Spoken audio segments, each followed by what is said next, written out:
Welcome to our channel. Akhanda 2 విడుదలకు ముందు ఎన్నో అడ్డంకులను దాటుకుంటూ సినిమా థియేటర్ వరకు రావడం ఒక ఎత్తు అయితే, విడుదలైన తర్వాత ఒక్కొక్కరు ఒక్కొక్క రకంగా చేసిన ప్రచారం మరొక ఎత్తు. ఈ రెండింటికి భిన్నంగా కూడా తినగ వేము తీయనుండు అన్న చందం అఖండానే ఇప్పుడు రికార్డులు బ్రేక్ చేసే దిశగా వెళ్తుంది. అయితే దానికి సంబంధించి మరికొన్ని విశేషాలు మనతో మాట్లాడడానికి సినీ అనలిస్ట్ శ్యామసుందర్ గారు ఉన్నారు. సార్తో మాట్లాడదాం. నమస్తే అండి. నమస్తే. అఖండ 2 అదే బాక్స్ ఆఫీస్ వైపు యుద్ధం ప్రకటించిందని చెప్పుకోవాలి. ఎందుకంటే రికార్డులు బ్రేక్ అవుతూనే ఉన్నాయి. రోజుకు ఒక స్పెషాలిటీ బ్రేక్ అవుతుంది. బ్రేక్ లాగా మనకి న్యూస్ అప్డేట్ వస్తుంది. లైక్ అఘోరాలు కానీ, లేకపోతే ఒక్కొక్క స్పెషాలిటీ కింద. సో మీరేమంటారు? నిన్న సక్సెస్ మీట్ పెట్టారు. నిన్న సక్సెస్ మీట్లో మనం ఏమంటాం కన్నా వాళ్ళు ఏమంటారో వాళ్ళు విన్నాం మనం. ఇప్పుడు బాలకృష్ణ గారు మాట్లాడారు, తమన్నా మాట్లాడారు, దిల్ రాజు గారు మాటలో చెప్పాలంటే పాన్ ఇండియాకి మొదటి సూపర్ హీరో బాలకృష్ణ గారే అని చెప్పారు. ఎందుకంటే ఆయన హారతి ఇచ్చే సన్నివేశం అని చెప్పారు. ఒక మనిషిని చంపేసేసి ఇట్టు పట్టుకుని హారతి ఇవ్వటం, అది మరి దాన్ని ఎలా చూడాలనుకున్నప్పుడు కొంతమంది లాజిక్ అక్కర్లేదు, మ్యాజిక్ ఉంటే చాలని ఆయన అన్నారు. ఆ మ్యాజిక్ అనేది బోయపాటి గారు చేశారు. ఇప్పుడు గతంలో ఆయన బాలకృష్ణ సినిమాలకు కొన్ని రోల్స్ వచ్చినాయి అప్పట్లో. పల్నాడు బ్రహ్మనాయుడు సినిమాలో కానీ, లేకపోతే ఈయన చేసిన బోయపాటి గారి సినిమాలో వినయ విజయరామాలో కానీ, కొన్ని అది మామూలు నార్మల్ సినిమాలు. ఈయన అతీంద్రియ శక్తులు ఉన్న వ్యక్తి కదా, ఘోర పాత్రధారి, అష్టదిగ్బంధం నుంచి వచ్చి 14 ఏళ్ళు వచ్చిన వ్యక్తికి ఎన్ని శక్తులు ఉంటాయి. మరి అక్కడ లాజిక్ లేకపోవటం ఏంటి? లాజిక్ ఉంది కదా, లాజిక్ అదే లాజిక్. ఆయనకి అలాగా ఇలా చెప్పడంతో ఇదే ఉంది హారతి ఇవ్వడంలో. అది దిల్ రాజు గారు చెప్పారు, సూపర్ హీరో అని కూడా చెప్పారు. అలాగే 70% కలెక్షన్స్ రికవర్ అయిపోయినాయని కూడా చెప్పారు. ఆయన నైజాంలో రిలీజ్ చేసిన ఆయనే కాబట్టి సేఫ్ అని ధీమా కూడా పాటించారు. కానీ చాలా ఎత్తులు పన్నిన తర్వాత ఇప్పుడు ఎవరైతే వెనకాల నుంచి పాములు కదిపారో కనిపించకుండా ఈరోజు కనిపించే వాళ్ళు అందరూ వాళ్ళేనా అండి పొగుడుతూ ఉన్నారు. ఎందుకంటే గతంలో కూడా మీతో మాట్లాడిన ఒక వీడియోలో అడిగాం, వీళ్ళందరికీ సినిమానే చంపపెట్టి కింద అవుతుందండి అని. మీరు కూడా చేస్తున్నారు. ఇప్పుడు అదే నిజం అవుతుందండి. ఇప్పుడు నిన్న ఆదివారం కలెక్షన్స్లో, మొన్న శనివారం కలెక్షన్స్లో 3 రోజుల కలెక్షన్స్ కూడా బ్రహ్మాండంగా వచ్చినాయి. దగ్గరగా 150 కోట్లు వసూలు చేయని అంటే వాళ్ళు సేఫ్ జోన్లోకి వెళ్ళిపోయినట్టే. ఈ సోమవారం నుంచి కాకపోతే పాన్ ఇండియా మార్కెట్లోనేమో ఆ సినిమాకి అనుకున్న రెస్పాన్స్ రాలా, అది వాస్తవం. బాంబే కానీ లేకపోతే కర్ణాటక మళ్ళీ పర్ల, తమిళనాడులోను బాంబేలోను కూడా కొద్ది డల్ ఉన్నాయి కలెక్షన్స్, నార్త్లో కొంత డల్ ఉన్నాయి. ఏదేమైనా ఈ వీకెండ్ వరకు ప్రధానంగా ఏంటంటే దురంధర్ సినిమా ప్రభావం కొంత పడింది. అంటే దురంధర్ ప్రభావం పట్టడం కాదు, అఖండ ప్రభావం దురంధర్ మీద పడింది. అఖండ ఆగిపోవడంతో, రిలీజ్ ఆగిపోవడంతో, 5వ తారీఖు ఆగిపోవడంతో కలిసి వచ్చిన అంశం అయింది వాళ్ళకి కలిసి వచ్చింది. ఆ సినిమాకి 500 కోట్లు కొలగొట్టేసింది. మరి దాని ప్రభావం కూడా నిన్న శనివారం ఆదివారం కూడా హౌస్ఫుల్స్ పడిపోతుంది. దాని హౌస్ఫుల్స్ పడిపోతున్నప్పుడు టాక్ వచ్చేసింది, స్ప్రెడ్ అయిపోయింది. ఎంత చెప్పాలంటే, ఒక విధంగా చెప్పాలంటే 100 కోట్లు లాస్ అండి. సినిమా 5వ తారీఖుని రిలీజ్ అయి ఉంటే 100 కోట్లు అడిషనల్గా వచ్చేది ఈ సినిమాకి. 100 కాకపోయినా అట్లీస్ట్ 70 to 80 crores అయినా వచ్చేది. అది పెద్ద లాస్ వీళ్ళకి చెప్పాలంటే. సినిమా కొంత బ్యాడ్ అయింది అక్కడ. అది దురంధర్కి ప్లస్ అయిపోయింది. అది ఒకటి అంశం అండి.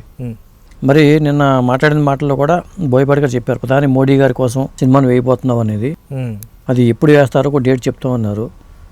అదొక హైలైట్ అంశం నిన్న సక్సెస్ మీట్లో. అంటే నిజంగా మోదీ గారి కోసం ఏమన్నా షో చేస్తారా, లేకపోతే మోదీ గారే థియేటర్కి వచ్చే ప్రయత్నం అండి?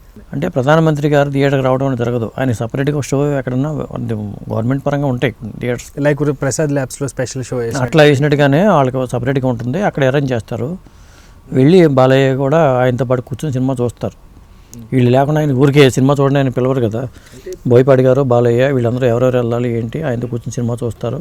అంటే సనాతన ధర్మం మనం ఎలా తీసాం అనేది ఆయన నోటి నుంచి వింటే బాగుంటుంది అనేది ఒకటి. పేరు ఆ రేంజ్కి వెళ్ళి వినపడడం వల్ల పిలిచారా, లేకపోతే రియల్ హీరో ఇద్దరు కూడా ఒకడైనా బాలకృష్ణ అన్న ఆ ఉద్దేశంతో? అంటే సర్వతమ్మన బెనర్జీ గారు ప్రధానమంత్రి పాత్ర పోషించారు దాంట్లో. అది కొంతమంది మోడీ గారిని పోలి ఉంది అని చెప్తున్నారు. ఇప్పుడు ప్రధానమంత్రి మోడీ గారే కాబట్టి మోడీ గారిని పోలి ఉంది అని చెప్తున్నారు. కొంతమంది యోగి ఆదిత్యనాథ్ పేరులాగా ఉంది, గెటప్ అలా ఉంది కాబట్టి ఆయన అంటున్నారు. ఆయనతో కూడా వీళ్ళు భేటీ అయ్యారు కదా, ఆయన చూశారు. ఇప్పుడు మోడీ గారు కూడా ఈ సినిమా చూసి, అంటే సినిమాలో కంటెంట్ వీళ్ళ మూలాలను దెబ్బ కొట్టాలంటే దేవుడి మీద కొట్టాలి అనే పాయింటే కదా కీలకం. దేవుడు లేడని నమ్మించగలగాలి అనే పాయింట్. పైగా విలన్ కూడా వీళ్ళ పవిత్ర భగవద్గీత గ్రంథం పట్టుకునే విలన్ చాంద్ అనే వ్యక్తి స్టార్టింగ్లోనే చూపించారు అక్కడ. ఆయన మనం చూసుకుంటే పాజిటివ్ పర్సన్గా అనుకుంటాం సినిమాలో చూసినప్పుడు. చాంద్ అనే వ్యక్తి, అతను ఇండియా అంటే ప్రేమ అనుకుంటాం మనం. కానీ ఇండియా అంటే ప్రేమ కాదు, ద్వేషం, దాన్ని ఎట్టకొ దెబ్బ కొట్టాలనే విషయంలో భావోద్గీతను పట్టుకుని దాంట్లో కూర్చునే తర్వాత అర్థమవుద్ది మనకి. కాబట్టి అంటే మన శక్తులు మన దేశాన్ని వీక్ చేద్దామనే శక్తులు ఎలా పనిచేస్తూ ఉంటే మనం ఎలా స్పందించాలి అనేది అక్కడ పాయింట్ ఉంది కదా.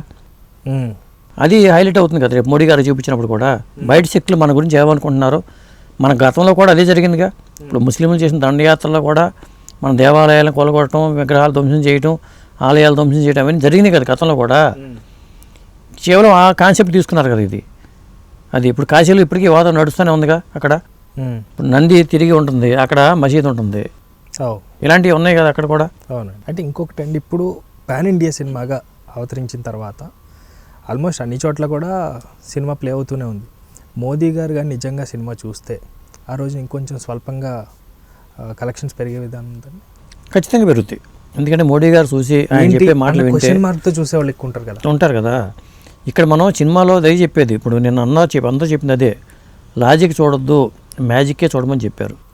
ఆ మ్యాజిక్ అనేది జరిగిందిగా. చాలా హైలైట్ సన్నివేశాలు ఉన్నాయిగా. గదతో వెళ్ళన్న సాగుబాదే సన్నివేశాలు, ఆదిపినిశెట్టిని సాగుబాదే సన్నివేశాలు కానీ, మరి తల్లి సెంటిమెంట్ కానీ, అక్కడ శివుడి స్వయంగా వచ్చి తలగొర్రి పెట్టే సన్నివేశం కానీ, ఈ పాపను రక్షించే విషయంలో కానీ, ఇలాంటి హైలైట్ సన్నివేశాలు చాలా ఉన్నాయి కదా. దాని గురించి ఎవరు మాట్లాడట్లా. అంటే ట్రోలర్స్ వల్ల ఏమవుతుందంటే, ట్రోల్ చేయటం వల్ల అది ఒక విధమైన బ్యాడ్ ప్రాపకాండ జరిగిపోయింది. నిజంగా ట్రోల్స్ చేసినా పర్వాలేదండి, మన ఒపీనియన్ని సినిమా పైన పెట్టొద్దు. సినిమాలో ఉన్నదాన్ని ఉన్నట్టు చెప్తే పర్లేదు. ఇప్పుడు మన పర్సనల్ ఒపీనియన్ ఉంటుంది, ఆయన అంటే నచ్చదు, సినిమా చూస్తాం, సినిమా బాగున్నా కానీ పర్లేదు ఇట్లా మాట్లాడకూడదు కదా. ఇప్పుడు అదే కదండి దెబ్బ కొడుతుంది. ఇప్పుడు అదే చెప్పేది. ఇప్పుడు ఏమవుతుందంటేనండి, కొన్ని సినిమాల విషయంలో సోషల్ మీడియా చాలా యాక్టివ్గా ఉండటం వల్ల ఆ వెబ్సైట్లో వచ్చే రివ్యూలు కానీ, కొంతమంది నెగిటివ్గా చెప్పే రివ్యూల ప్రభావం కొంత ఎఫెక్ట్ పడిపోతుంది కలెక్షన్స్ మీద. ఇప్పుడు వేరే సినిమాలు, ఆల్టర్నేట్ సినిమాలు లేవు, చూడొచ్చులే, ఇంకొక నెల రోజులు అయితే ఓటీటీలో వచ్చేస్తుంది, థియేటర్కి వెళ్ళి చూడాలా అంటారు. కానీ స్క్రీన్లే తగలడిపోతున్నాయి, అఘోరాలు వచ్చి చూస్తున్నారు, ఇవన్నీ హైలైట్ అంశాలే కదా. అది సినిమాలో మ్యాజిక్ కన్నా రియల్గా కూడా రియల్ మ్యాజికే కదా. అఘోరాలు సామాన్యంగా బయటికి రారు. వాళ్ళు చూస్తున్నారంటే ఇప్పుడు ఏమంటారు తెలుసా, జూనియర్ ఆర్టిస్ట్ తీసుకొచ్చేసి మెళ్ళ రుద్రాక్ష మాలలు వేసేసి సినిమా చూస్తున్నారు, వాళ్ళ ఫోటోలు హైలైట్ చేసుకుంటున్నారు, ప్రమోషన్ చేస్తున్నారు అంటారుగా. ఇంకా అలానే వాళ్ళు అయితే బాలకృష్ణ గారికి కూడా డూప్లికేట్ చేస్తారు, బాలకృష్ణ గారు కాదని కూడా రాయొచ్చు. చాలామంది స్వామీజీలు వెళ్ళి చూస్తున్నారు, మరి వాళ్ళందరూ చూస్తున్నారు కదా, వాళ్ళని డూపులు అనలేంగా. మరి అందరికీ తెలిసి టీవీ ఇంటర్వ్యూలో పాల్గొనే వాళ్ళు అందరూ కలిసి సినిమా చూస్తున్నారు, దాన్ని ఏమంటాం. నిజంగా అద్భుతం అది. అలాగే తణుకులోనే ఎక్కడో స్పీకర్లో ఇదైపోయి కాలిపోయినాయి అంట, సౌండ్కి బద్దలైపోయినాయి అని కొన్ని చోట్ల, సౌండ్ బాక్స్లో బద్దలైపోయినాయి అంటున్నారు కొన్ని చోట్ల. బాక్స్ ఆఫీస్ బద్దలంటే అసలు నిర్వచనం బాలకృష్ణ గారి దగ్గర ఆయన ముందే చెప్పాడు కదా, తమ్మన్ గారు, మీరు అన్నీ దుమ్ము దులుపుకు పెట్టుకోండి, కొద్దిగా ఈ ప్రమాదం ఉంది అని చెప్పాడు కదా. కాబట్టి అలా జరిగింది. అంటే థియేటర్ల దగ్గర అంబులెన్స్ విషయం కూడా చాలా ఎట్లా అంటే ఫోన్ కాల్ వస్తూ ఉంటాయి, కొంతమంది ఫోన్ కాల్ వస్తూ ఉంటాయి, కొంత వాళ్ళు చాలా ఫీల్ అవుతూ ఉంటారు, ఇవన్నీ జరుగుతూ ఉంటాయి. తొక్కిస్లాట్, పుష్ప 2 రిపీటెడ్. అంటే ఇప్పుడు ఇక ఆ సినిమా ఆ రోజు ఫస్ట్ డే ప్రీమియర్ షోలకే వచ్చిన ఫేవర్ అండి అది. ప్రీమియర్ షోలు అయిపోయినాయి కాబట్టి ఇక మిగతా 3 రోజులు కూడా, శనివారం, ఆదివారం, ఈ ఫ్రైడే, ఈ 3 రోజుల కలెక్షన్స్ కూడా సంతృప్తికరంగా అయితే ఉన్నాయి. అది కాకపోతే కొంత ఎఫెక్ట్ ఏంటంటే నెగిటివ్ రివ్యూల ప్రభావం అయితే కొంత పడింది, ట్రోలర్స్ ప్రభావం కొంత. దానికోసమైనా చూస్తారు కదా కొంతమంది, ఇదేంట్రా చేతి మీద హారతి ఎత్తారంట మనిషిని పెట్టుకుని అనేది కూడా చూడాలిగా. కొన్ని థియేటర్లోనే ఎక్స్పీరియన్స్ చేయాలి. ఈ సన్నివేశం చాలా సినిమా పాజిటివ్గా మారుతుంది. ఇప్పుడు ఈ తరహాలో సన్నివేశాలు చాలా ఎన్నో ఉన్నాయో అనుకుని వస్తున్నారు. ఇప్పుడు అసలు ఏంటి బాలకృష్ణ ఏం చేశాడు అర్థం కావట్లేదు. ఇలాంటి ఎన్నో అది చూద్దాం కదా, థియేటర్ చూద్దాం ఒకసారి. చాలామంది ఏం చేస్తున్నారంటే కెమెరా పట్టుకెళ్ళిపోయి చేసేసి వాటి పెట్టేస్తున్నారు, కింద మీమ్స్ చేస్తున్నారు కొన్ని.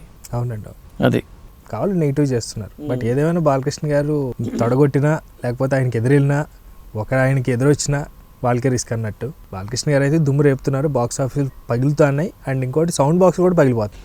అవును. సో ఇంకా రికార్డ్ క్రియేట్ చేసే దశగానే వెళ్తున్నారు. అది అంటే వీళ్ళు ఇప్పుడు బయ్యర్స్ ఎవరైతే ఉన్నారో వాళ్ళు సేఫా కాదా అనేది ఒకటి కీలకమైన పాయింట్. నాకు తెలిసి ఈ వారం కూడా అయితే రేపు ఆదివారం కల్లా ఖచ్చితమైన ఫిగర్ అయితే వచ్చేస్తుంది.